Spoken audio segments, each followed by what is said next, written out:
Bioco Crops het ontstaan in 2018. 'n groep visionêre boere en sakemanne en besigheidsmanne het bymekaar gesit en ons het besef dat daar 'n behoefte is aan sekere oplossings in volhoubare landbou.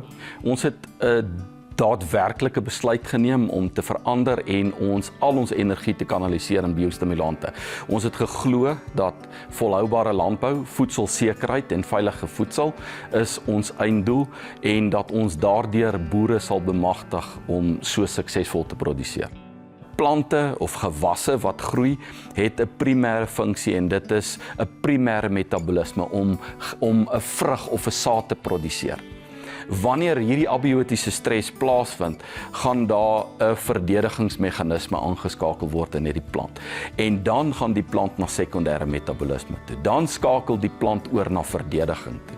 En wanneer die plant in verdediging is, allokeer hy van hierdie energie wat gebruik moet word vir produksie om homself te verdedig. Dis die uniekheid van die skepping. Die plant kan homself verdedig. So ons moet met biostimulante ons die plant in staat stel om 'n hoë energieproduksie te handhaaf sodat die plant self kan besluit waar hy hierdie energie allokeer om homself te beskerm. Ek dink die ander belangrike term is daarin dat van die produsente of vervaardigers van biostimulante sê biostimulante maak plante weerstandbiedend tot abiotiese stres en dit is ook nie reg nie. Ons kan net die toleransie van hierdie plant tot hierdie stres verbeter tot 'n sekere mate.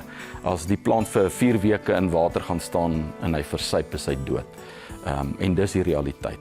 Die kernfokus van Bioco Crops se besigheid is gesetel in biostimulantproduksie en dan verspreiding van biostimulante aan enige en elke produsent in Suid-Afrika.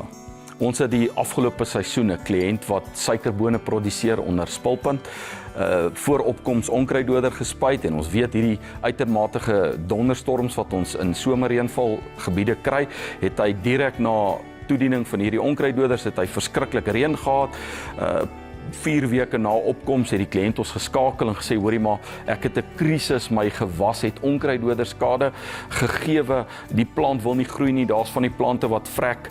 En ons het gesê, kom ons gaan met ons biostimulant produk in en kom ons kyk of kan ons hierdie plant weer in 'n optimale produksie plaas. Ons het dit toegedien as 'n blaarbespuiting en ons het wel aan die einde van die seisoen was die kliënt gelukkig en hy het 'n goeie opbrengs gerealiseer met 'n baie positiewe marge bo sy belegging.